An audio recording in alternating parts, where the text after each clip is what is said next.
Middle education के YouTube channel पर आपका स्वागत है। जैसे कि आप सबको पता है बच्चों कि 12 सितंबर से कक्षा 9वीं से 12वीं तक के बच्चों का एग्जाम स्टार्ट हो रहा है। इसी सिलसिले में आपके सामने मैं कक्षा 9वीं के इंग्लिश के उन सभी प्रश्न को लेकर के आ चुका हूं जो कि मध्य प्रदेश के लगभग सभी जिले में पूछे जाएंगे। तो अगर आप इस वीडियो को बहुत अच्छे देखते हो तो डेफिनेटली कक्षा 9वीं में अंग्रेजी का पेपर आपका बहुत ही अच्छा जाने वाला है। तो बिना टाइम वेस्ट किए फटाफट हम वीडियो को स्टार्ट कर लेते हैं, देख लेते हैं क्या रहने वाला है इस बार वर्ष 2023 के त्रैमासिक परीक्षा का ब्लूप्रिंट और किस प्रकार से प्रश्न पूछा जाएगा। देखिए आपके सामने ब्लूप्रिंट अवेलेबल है। देखिए यहां पर लिखा है सेक्शन नंबर ए जो कि 10 नंबर का पूछा जाएगा। अनसीन पैसेज आएगा सबसे पहले सेक्शन नंबर ए में, ठीक है। 5-5 नंबर के 2 पैसेज रहेंगे। सेक्शन नंबर बी 16 नंबर का रहने वाला है जिसमें note making, letter, long answer comprehensive और पिक्चर गाइडेड कंपोजिशन आपको दिया जाएगा। मतलब एक चित्र दिया जाएगा और चित्र के बारे में आपको लिखना पड़ेगा। आगे देखते हैं सेक्शन नंबर सी जो 10 नंबर का रहेगा। इसमें फिल इन द ब्लैंक्स पूछेगा, डू एज डायरेक्टेड पूछेगा जिसमें बोलता है कि सो दैट का यूज करें, सेंटेंस को चेंज करें। देखे होगे कुछ इस प्रकार से प्रश्न देखने को मिलेगा। और देखो यार तुम अभी 9वीं में हो तो अच्छे से पढ़ाई कर लो, चाहे मध्य प्रदेश के तुम कोई भी जिले के क्यों ना हो। अगर इस वीडियो को अच्छे से देखते हो तो डेफिनेटली तुम्हारे एग्जाम्स बहुत अच्छे आएंगे। एक चीज का ध्यान रखना, पेपर के चक्कर में मत भटकना कि रियल पेपर कहीं मिल जाए। अगर रियल पेपर आता है तो मिडिल एजुकेशन आपको देगा क्योंकि हमेशा से देता आ रहा है, लेकिन जब रियल होगा तभी देगा मिडिल एजुकेशन। गलत पेपर या फिर और कुछ भी नहीं देगा। क्योंकि देखो अगर सब फायदा उठा रहे तुम भी फायदा उठाओ, सब बहती गंगे में हाथ धुले तो तुम भी हाथ धुलो, इसलिए आपके सामने प्रेजेंट किया जाएगा। आगे देख लेते हैं सेक्शन नंबर डी जिसमें से 39 मार्क्स का आपकी किताब से पूछा जाएगा। इसमें कुछ क्वेश्चन आंसर रहेगा, एमसीक्यू रहेगा, कुछ आपको पोएम दे दिया जाएगा, पोएम से आंसर फाइंड करना पड़ेगा, कुछ पोर्स देगा। कुछ इस प्रकार से आपका ब्लूप्रिंट रहने वाला है। तो 2 मिनट में आपको मैं ब्लूप्रिंट समझा दिया हूं। अब फटाफट बता देते हैं कौन कौन से पैसेज आपके त्रैमासिक परीक्षा में देखने को मिलेगा।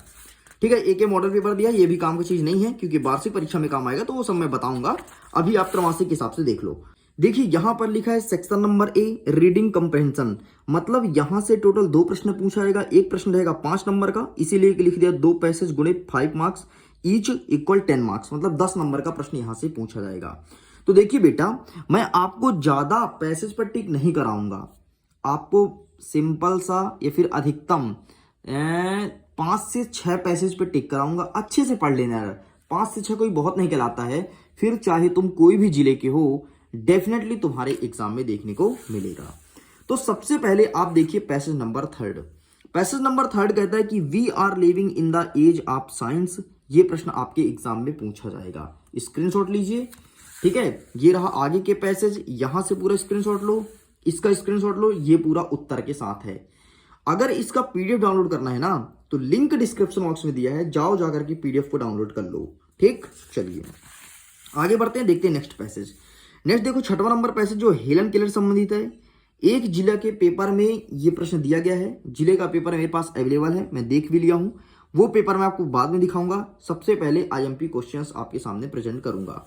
तो देखिए ठीक, इसका भी स्क्रीनशॉट लीजिए और यहां पर हमारा कंप्लीट होता है। आगे बढ़ते हैं तो इस पे टिक क्यों है भाई। 10वां नंबर देखो, वंश महात्मा गांधी वाला जो पैसेज है, पूरा पैसेज का फोटो खींचो।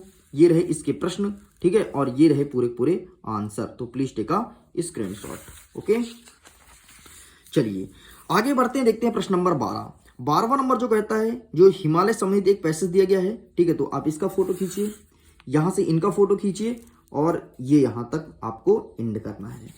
आगे देखते हैं पैसेज नंबर 15। 15वां नंबर पैसेज देखो, यहां से स्टार्ट होता है इन एन एफोर्ट से। ठीक है, ये पूरा पैसेज है, इसका स्क्रीनशॉट लो। आगे बढ़ते हैं तो ये रहा, ठीक, तो आप इसका एक फोटो खींच लीजिए। अच्छा, इसके अलावा एक चीज बता देता हूं, आपका जो पेपर है ना 100% पेपर, उन पेपर में से जो 50 नंबर का प्रश्न रहेगा, मतलब टोटल तो आपका वैसे 70-80 नंबर का क्वेश्चन रहेगा, लेकिन उनमें से 50 नंबर का जो क्वेश्चन है वो पूछा जा रहा है आपके ब्रिज कोर्स से। तो प्लीज ब्रिज कोर्स किताब को भी अच्छे से पढ़ लेना। 50 नंबर का वहां से आएगा, 50 नंबर का आपके इस बुक से आ रहा है।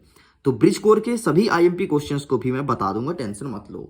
ओके, आगे देखते हैं section number B writing skills. इसमें लिखा है प्रश्न क्रमांक 3, read the following passage and make notes on it and also give a suitable title to it, मतलब एक पैसेज देगा, इसमें आपको टाइटल और नोट लिखना है। अब मन में प्रश्न उठेगा कि सर 8वीं तक हम टाइटल नोट कभी लिखे नहीं हैं, तो टाइटल और नोट कैसे लिखेंगे, प्लीज इसका भी बता दीजिए। तो इसका भी बताऊंगा, टेंशन मत लीजिए, ठीक है। सबसे पहले आप टिक कर लो कौन कौन सा आ रहा है। देखो आपके सामने अवेलेबल है पैसेज नंबर 4 जो ट्रेवलिंग से संबंधित है, तो इसका फोटो खींचिए, ठीक है। और ये रहा इसका टाइटल और नोट, कैसे लिखते हैं बाद में बात करेंगे। आगे देखते हैं पैसेज नंबर 5 ग्लोबल वार्मिंग। माँ कसम खाया है, इसे अच्छे से पढ़ लेना बेटा, ये ग्लोबल वार्मिंग आएगा, ठीक है। और ये रहा इसका नोट और टाइटल, तो आप इसका स्क्रीनशॉट ले लीजिए, ठीक है। आगे और टिक करा देते हैं, 2-4 और है। सब्र करो मेरे यार, परीक्षा में टॉप तुम ही करोगे प्यार। चलो आगे देखते हैं 9वां नंबर। ये देखो, ये आप इसका भी फोटो खींचिए, ठीक है। और ये रहा जी, ठीक, तो इसका भी फोटो खींच लीजिए। आगे देखते हैं नेक्स्ट 10वां नंबर कान्हा नेशनल पार्क के ऊपर जो पैसेज दिया गया है, तो आप इसका फोटो खींचिए, ठीक है। ज्यादा टिक नहीं करा रहा हूं यार, 4 से 5 टिक करा रहा हूं। ये रहा, तो अब यहां से आपको 4 टिक कराया हूं। मध्य प्रदेश में है 53 जिले, आप समझ लो 4 टिक कराया हूं। वैसे तो कायदे से 53 टिक कराना चाहिए, लेकिन 53 क्यों टिक कराएं, जो परीक्षा में आ रहा वही टिक करा दिया हूं, ठीक है। तो 4 अच्छे से पढ़ लेना। देखिए हमारा प्रश्न नंबर 4 कह रहा है कि फॉर्मल लेटर राइटिंग, इसमें पहला नंबर कहता है write an application to the principal of your school asking 3 days leave, you are ill, मतलब तुमको बुखार हो गया है तो तुमको छुट्टी चाहिए 3 दिन के लिए, ठीक। ये कभी नहीं पूछता है। आगे देखते हैं जो एग्जाम में आएगा वो क्वेश्चन कौन सा है। यहां पर लिखा है कि यू आर अमित गुप्ता, बेटा ध्यान देना, यहां पर हो सकता है नाम चेंज हो। तुम अमित गुप्ता हो, स्टडी करते हो government higher secondary school Rewa में, ठीक है। तुम रीवा के तो नहीं हो, रीवा के हो तो कमेंट बॉक्स में लिख देना।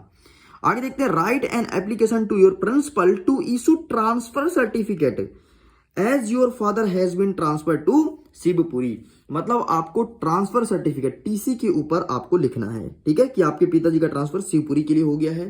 तो देखना परीक्षा में क्या करेगा, 3 चीज हमेशा चेंज करता है। यहां पर हो सकता है नाम चेंज कर दे, अमित के स्थान पर रागनी लिख दे, मोहिनी लिख दे, पप्पी लिख दे, चच्ची लिख दे, कुछ भी लिखिए XYZ, ठीक, तो यहां पर चेंज होगा।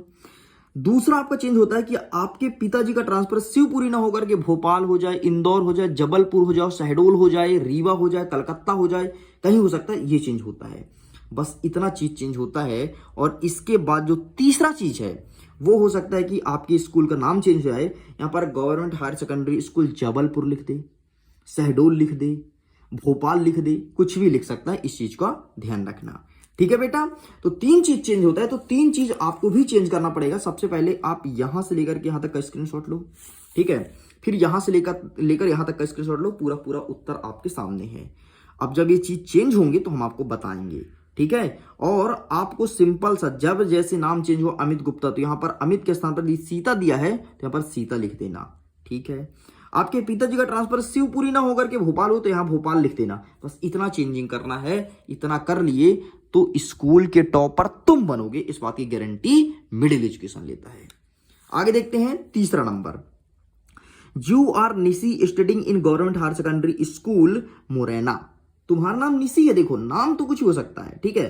Right an application to your principal requesting him issue books from school book bank, मतलब आपके पिताजी की कंडीशन बहुत ही दयनीय है, ठीक है। इतना पैसा नहीं है कि अपन किताब खरीद सके, तो एक चिट्ठी लिखना है प्रिंसिपल साहब को कि हे प्रिंसिपल साहब हम पर रहम करो, हमको किताब दिला दो अपने स्कूल के बुक बैंक से, ताकि हम पढ़ लें और अच्छे मार्क्स गेन कर सकें, ठीक है। तो अब आपको चिट्ठी लिखने की जरूरत नहीं है, मिडिल एजुकेशन आपके साथ है। तो यहां से लेकर के यहां तक आपको लिखना है, तो प्लीज आप इसका फोटो खींच लीजिए, ठीक। तो ये 2 प्रश्न 2 हो गए आपका। तीसरा देखो, एक और क्या आता है, तीसरा आता है write an application to your principal to grant you 10 days leave as you have to go for the marriage of your brother, आपके भाई की शादी है। देखो बेटा, ये भाई और बहन की शादी बहुत कराते हैं, कभी बोलेंगे आपके बड़ी बहन की शादी तो छुट्टी के लिए लेटर लिखो, लेटर समझ, सुना ध्यान से, एप्लीकेशन नहीं बोलो, लेटर। और कहीं बोलेंगे भाई की शादी तो लेटर लिखो, और यहां पर दिया है एप्लीकेशन, तो एप्लीकेशन कभी नहीं पूछता है आपसे, लेटर ही बोलेगा कि भाई की शादी हो रही, बड़े भाई की शादी हो रही है, बहन की शादी हो रही, तो लेटर लिखो। तो बेटा इसे लेटर के तौर पर तैयार करना, यहां पर एप्लीकेशन के तौर पर लिखा है, मतलब ये है गलत। अब मैं पेन लिया, पेन नहीं चला सकता हूं, खराब हो जाए किताब, तो आप लेटर के तौर पर तैयार करना, इस बात को ध्यान रखना, ठीक है जी। आगे बढ़ते हैं, एक अंतिम प्रश्न और देख लो। ठीक है, मजा तो आ रहा है ना? देखो मजा आना चाहिए। अगर मजा नहीं आ रहा तो कमेंट बॉक्स में तुम लिखो कि सर मुझे मजा नहीं आया यार। तो मैं प्रयास करूंगा जो नेक्स्ट पार्ट आए इसी इंग्लिश का एकदम तगड़ा वाला है, मजा ही आ जाए यार। तो आना चाहिए मजा यार, पढ़ रहे हो तो। ठीक है, अब देखो 5वां नंबर, फी कंसेशन। अब परीक्षा फीस में छूट कराना है, सॉरी परीक्षा फीस में नहीं, आपका टोटल फीस में ही छूट कराना है। भाई स्थिति नहीं है अच्छी यार, नहीं दे पाएंगे पैसा तो छूट तो कराएंगे ना। तो इसके बारे में आपको लिखना प्रिंसिपल साहब को कि हे प्रिंसिपल साहब, हमारे पिताजी खूब नहीं कमाते हैं, हमारे पिताजी 10,000 रुपये महीना कमाते हैं और हमारे घर में 5 लोग हैं, हम हैं, हमारी 2 बहनें हैं, एक भाई है और एक मम्मी है, नहीं खा पाते, नहीं चल पाता खर्चा, तो कृपया करके तुम परीक्षा में छूट तो थोड़ा बड़ा करवा दो, कुछ तो करा दो। अगर 1,000 रुपये भी कराओगे अपना काम हो जाएगा। ठीक है, तो इसके बारे में आपको प्रिंसिपल साहब को एक चिट्ठी लिखनी है। देख लो, कभी क्या पता कभी काम पड़ जाए। कभी हो सकता है कि घर की कंडीशन अलग अलग होती है भाई, कभी ना रहे पैसे तो ऐसे लिख देने लेटर कि साहब कुछ तो छुड़वा दो फीस। फिर देखो यार, अब अच्छे सर होंगे छुड़वा देंगे, नहीं तो बोलेंगे यार पूरा फीस लाओ। अब समझते तो ना दुनिया में क्या चल रहा है। चलिए, तो इस प्रकार से कंप्लीट होता है। आगे देख लेते हैं इसी के अथवा में इनफॉर्मल लेटर कौन कौन सा पूछेगा। मैं आपको बताया था भाई की शादी, बहन की शादी, इसके अलावा एक चीज और पढ़ लेना, एक चीज और पढ़ लेना, केवल बर्थडे पार्टी। ये देखो भैया, ये बहन की शादी का स्क्रीनशॉट ले लो, पूरा यही का ही लिखना है। अच्छा, बहन के स्थान पर यदि भाई का दे दे कि ब्रदर मैरिज, तो कुछ नहीं करना है, आपको सेम ही लिख देना है। जहां पर सिस्टर के बारे में बात लिखा है, फिर सिस्टर लिखा है, वहां केवल आपको ब्रदर करना पड़ेगा, बाकी सेम लिखना है। आगे देख लेते हैं एक सेकंड, जो आपके परीक्षा में पूछा जाएगा कि बर्थडे पार्टी। ये बर्थडे पार्टी और शादी बहुत पूछता है यार परीक्षा में, पिछले साल ही पूछा था। आपको पता है पिछले साल टॉप किए थे मिडिल एजुकेशन से बच्चे कक्षा 9वीं में। आपको यदि पता ना हो तो अगर आपके परिचित है कोई मिडिल एजुकेशन से तो आप उससे पूछ सकते हो। ठीक, तो ये भैया आपके परीक्षा में आएगा।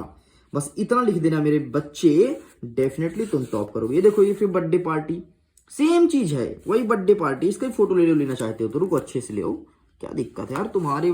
तुम्हारा किताब है, तुम्हारा वीडियो है यार, जब मन हो तब देखो। ठीक है, जब मन आए तो घूम जाया करो ऐसे मिडिल एजुकेशन में आके।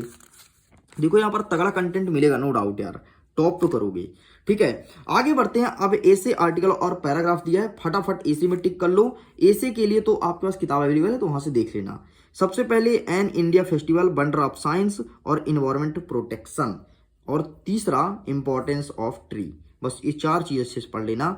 4 में से यदि तुमको नहीं पढ़ना ना, मन नहीं लग रहा यार कौन पढ़े साहब, लेकिन बेटा एक चीज ध्यान रखना, तुम हो 9वीं के विद्यार्थी, अच्छे से पढ़ लेना तो 12वीं तक काम आएगा। ठीक है, तो वो तुम पढ़ना वंडर ऑफ साइंस, बस इतना कर लो। ठीक, तो इस प्रकार से अब मैं वीडियो को एंड करना चाहता हूं, आपसे इजाजत चाहता हूं कि हमें छुट्टी दीजिए। जल्द ही मिलेंगे सेकंड पार्ट के वीडियो में, जिसमें हम कवर करेंगे सेक्शन नंबर सी के सभी प्रश्न और उत्तर को। ठीक है, सेक्शन नंबर सी दिखा देता हूं। अच्छा, ये चित्र वाला एक आता है, तो ये याद पढ़ना है। ठीक है, इंपॉर्टेंस ऑफ ट्री वाला, ये देख लो, ये चित्र देगा, फिर इसके बारे में इस प्रकार से लिखना पड़ेगा। ठीक है, देख लीजिए, फोटो खींच लीजिए, बाकी पीडीएफ को डाउनलोड कर लेना। अब हम मिलेंगे सेक्शन नंबर सी में, जिसमें देखेंगे कि कौन कौन से क्वेश्चन आ रहे हैं। सबको मैं टिक करवा लिया हूं, टेंशन मत लो। ठीक है, सभी जिले के शिक्षक से तो टिक हो चुका है, बस आपको बता दूंगा कौन कौन से प्रश्न आ रहे हैं। देखो सब टिक है, अरे काहे टेंशन ले रहे हो, टॉप करोगे यार। जल्दी मिलेंगे सेकंड पार्ट के वीडियो में। वीडियो पसंद है तो वीडियो को लाइक कीजिएगा, अपने दोस्तों और सहेली के साथ शेयर जरूर करना, और अगर पहली बार चैनल को सब्सक्राइब कर लेना। बाकी पीडीएफ का लिंक डिस्क्रिप्शन बॉक्स में, जाओ डाउनलोड करो। ओके, बाय बाय, जल्दी मिलते हैं सेकंड पार्ट के साथ।